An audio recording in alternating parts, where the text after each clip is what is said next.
அனைவருக்கும் வணக்கம். Astro mind therapy அன்புள்ளங்கள் அனைவரையும் இந்த புதிய வீடியோவில் சந்திப்பதில் பெரும் மகிழ்ச்சி அடைகிறேன். அஸ்ட்ரோ மைண்ட் தெரபி சார்பாக மாத அறிவுறுத்தல்கள்ங்கிற வீடியோ ஒவ்வொரு மாதமும் 12 ராசிகளுக்கும் போட்டு வரேன். அந்த வகையில் மே 20 முதல் ஜூன் 20, 2026 மேஷ லக்னம் அண்டு மேஷ ராசி அன்புள்ளங்களுக்கு என்ன மாதிரி பலன்கள் ஏற்பட போது, அவர்களுக்கான அறிவுறுத்தல்கள் என்ன அப்படிங்கிறத இந்த வீடியோவில் பார்க்க போகிறோம். மேஷ லக்னம் அண்டு மேஷராசி அன்புள்ளங்களுக்கான அறிவுறுத்தல் என்பது சரணாகதியே சகலமும் தரும். மீண்டும் உங்களுக்கான அந்த தலைப்பை அறிவுறுத்தலை கொடுக்குறேன். சரணாகதியே சகலமும் தரும். அந்த தலைப்புலேருந்து புரிஞ்சிருக்கலாம். சரண்டரிங் கான்செப்டில் நீங்கள் இருக்கணும். நல்ல மெடிடேட் பண்ணிக்கணும். கடவுள் கொடுத்த வாய்ப்புன்ட்டு அப்படி பொறுமையாக இந்த மாதம் வர்றதை அப்படியே அக்செப்ட் பண்ணுற ஸ்டேஜில் போகிறப்ப தான் நல்லாயிருக்கும். நீங்களாக முண்டுனீங்க, முனகுனீங்க, ஏதாவது முயற்சி பண்ணீங்க, ஓவராக பேசுனீங்க, இதெல்லாம் சிக்கல் வருங்கிறது புரிஞ்சுக்கணும். ஏன் அதை மாதிரி அறிவுறுத்தல் கொடுக்குறேன் அப்படின்னா, உங்கள் லக்னாதிபதி ராசி அதிபதியான செவ்வாய் ஆட்சியாக இருக்கிறார். ஆட்சியாக இருந்தால் நல்லது தானே சார்? அப்படின்னா செவ்வாயை நேச்சுரலாகவே அது மோடு முட்டிக்கோள், வேகம், கோவம், செஞ்சுட்டு ஃபீல் பண்ணுறது, பேசிட்டு ஃபீல் பண்ணுறதுங்கிறது வாடிக்கையாக இருக்கும். உங்கள் லக்னாதிபதியாக வரக்கூடிய, ராசி அதிபதியாக வரக்கூடிய அதே செவ்வாய் 8ஆம் இடத்ததிபதியாகவும் வர்றார். தடக்குன்னு செஞ்சு விடுவீங்க, எதிர்பாராமல் செஞ்சு. ஆக்சிடென்ட் அப்படின்பாங்க, ஆக்சிடென்டெல்லாம் சொல்லிவிட்டேன், பேசிவிட்டேன் அப்படின்னு. ஆக்சிடென்ட்னாலே எதிர்பாராமல் நடக்கும். அவங்க 8ஆம் இடத்ததிபதியும் ஆட்சி ஆகிற மாதிரி அர்த்தம். அதனால தான் சரண்டரிங் கான்செப்ட் போய்க்கணும். ஏன்னா ஆல்ரெடி 7.5 பிடியில் இருக்கீங்க, விரயச்சனியில் இருக்கீங்க. பொருளாதார ரீதியாக சுணக்கங்கள், வேலை தொழில் ரீதியாக பாதிப்புகள், லாப ஆல்ரெடி வச்சிருந்த லாபம்லாம் இழந்துட்டு இருக்கீங்க. அந்த மாதிரி ஒரு சூழல். அதனால தான் சரணாகதின்ட்டேன். ஏன்னா உங்களுக்கு ராகு 11ஆம் இடத்துல இருக்கிறப்ப மிக சிறப்பான நல்ல லாபங்களை கொடுக்கணும் அவர். அது எப்போ? 5ல் உள்ள கேதுக்கு நீங்கள் பேலன்ஸ் பண்ணணும். 5ல் உள்ள கேதுக்கு என்ன பண்ணணும்? அவரை ஆக்டிவேட் பண்ண பாசிட்டிவாக, குழப்பத்தை கொடுக்காம, ஆராய்ச்சியை கொடுக்காம என்ன மாதிரி பண்ணணும் அப்படின்னா மெடிடேட் பண்ணிக்கணும். மெடிடேஷன் பண்ணுறப்ப தான் ஒரு யோகி போல், ஞானி போல் பிஹேவ் பண்ணுவீங்க. அப்போ பேராசை வராது. பேராசை இல்லாமல் நீங்கள் செய்யக்கூடிய விஷயங்கள் பெருத்த லாபத்தை கொடுக்கும். அது ராகு அப்படி செய்வார். ஆனால் 11ஆம் இடத்துல ராகு இருக்கிறது மிகவும் சிறப்பு. ஆனால் உங்கள் லக்னம் அண்ட் ராசிக்கு அது பாதகஸ்தானம். சர லக்னம் சரராசிங்கிறதால 11ஆம் இடம் பாதகம். ஸோ அங்கே ராகு இருக்கிறதால பெரிய பாதகங்கள் வராமல் பெரிய அளவுக்கு லாபங்கள் கிடைக்க, ஆல்ரெடி வச்சிருக்கிற லாபத்தெல்லாம் அழிச்சிக்கிட்டு இருக்கார் சனி பகவான். விரயத்தை கொடுத்துக்கிட்டு இருக்கார், காலி பண்ணிகிட்டு இருக்கார். இந்த ராகு நல்ல லாபத்தை கொடுக்கறதுக்கு கண்டிப்பாக மெடிடேட் பண்ணிக்கணும். அப்போ தான் 5ல் உள்ள கேது பெரிய ஆராய்ச்சி பண்ணி குழப்பம், உங்களுக்கு எப்போ கோவம் வரும்னே தெரியாது, அதை மாதிரி வெடுக்கும்பீங்க. ஒரு மூளை, ஏன்னா 5ங்கிறது புத்தியை குறிக்கும். அதுலேயும் இந்த செவ்வாய் போலையே வரும், நிழல் செவ்வாய். சைலண்ட்டாக இருக்கிறவங்க மாதிரி இருக்கீங்க, படார்னு திட்டுவீங்க. இந்த மாதிரிலாம் தன்மை வரும். அதனால தான் சரணாகதியே சகலமும் தருன்ட்டேன். சரி, இதெல்லாம் இருக்குது, சரண்டர் ஆகிக்கணுங்கிறீங்க. சகலமும் தர்ற மாதிரி என்ன இருக்குது அப்படின்னா, இந்த குரு பயிற்சி 2/6/2026 அன்று அவர் 3ஆம் இடத்திலிருந்து 4ஆம் இடம் வருகிறார்.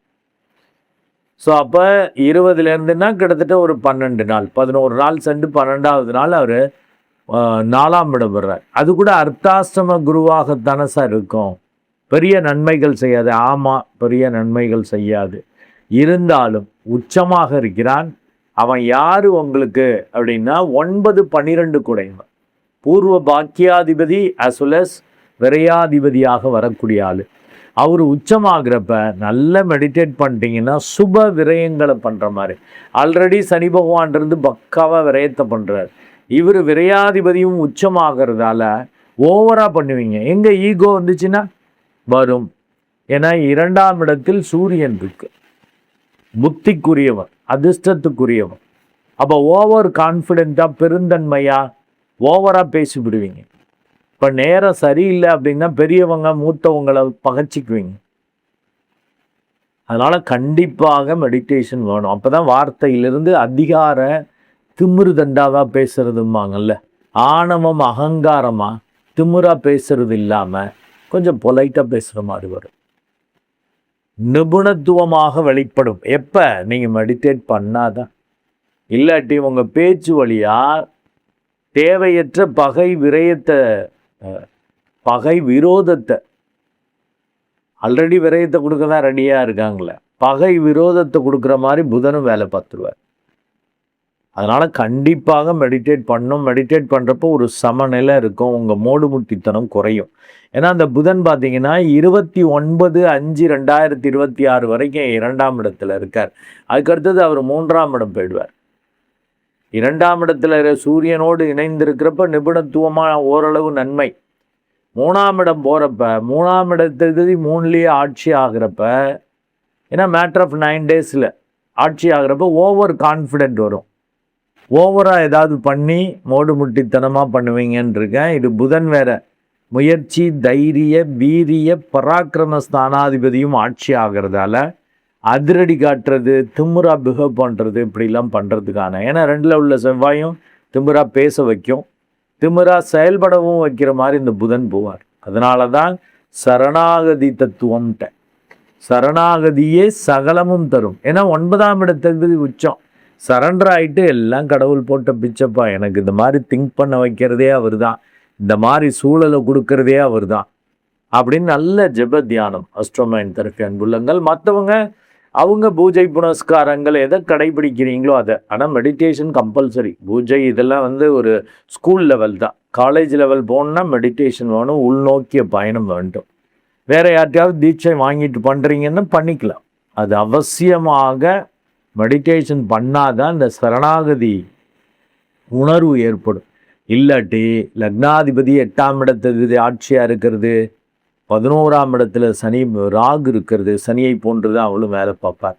2ல் சூரியன் இருக்கிறதெல்லாம் ஓவராக ஆட வச்சிரும், ஓவராக பேச வச்சிரும், உங்களை அறியாமல் செயல்பட வச்சிரும், சிக்கல் பண்ணிடும்.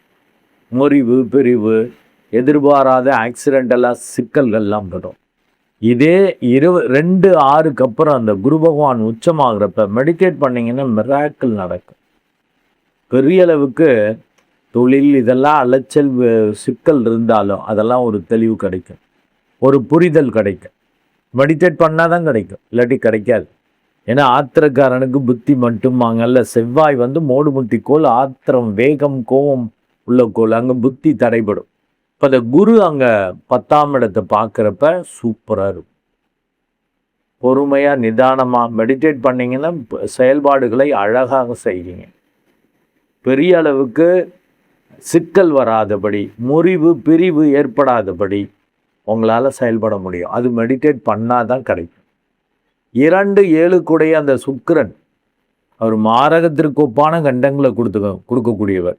அவரும் 3ஆம் இடத்துல இருக்க, 3ஆம் இடத்துல இருக்கிறதால பேச்சு வழியாக, முயற்சி செயல் வழியாக தடார்னு மாரகத்திற்கு ஒப்பான கண்டங்களை செய்கிறதுக்கான நீங்கள் வாய்ப்புகள் இருக்குது.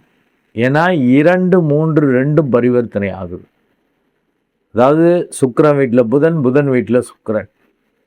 பேச்சு முயற்சி ஒன்றுக்கு ஒன்று அப்படியே தொடர்பு இருக்கும். உள்ள தோன்றதை டபார்னு செஞ்சு விடுவீங்க, பேசி விடுவீங்க, செயல்பாட்டிலையும் இறங்குவீங்க, பேச்சிலையும் வெளிப்படும். அண்ட் அதன் மூலம் 6/7 வரான். இந்த 6/7 பரிவர்த்தனை ஆகிறதால மற்றவங்க சூழலை கெடுத்துக்கிறது, பகைத்து கொள்வது, பிரச்சனையை உருவாக்குவது, அதெல்லாம் வாய்ப்புகள் உண்டு. இந்த சுக்கிரன் 8/6/2026 வரைக்குமே மிதுனத்தில் தான் இருப்பார். அது வரைக்கும் இந்த புதிய முயற்சிகளில் ஒரு வித விழிப்புணர்வு தேவை.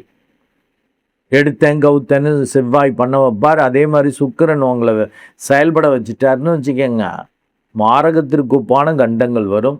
8/6/2026 அப்புறம் அவர் 4ஆம் இடத்துக்கு வரார், மிதுனத்திலிருந்து கடகத்திற்கு.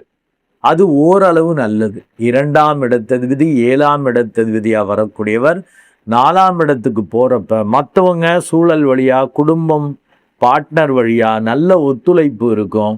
வேலை தொழில் அதுக்கெல்லாம் சப்போர்ட் இருக்கும்.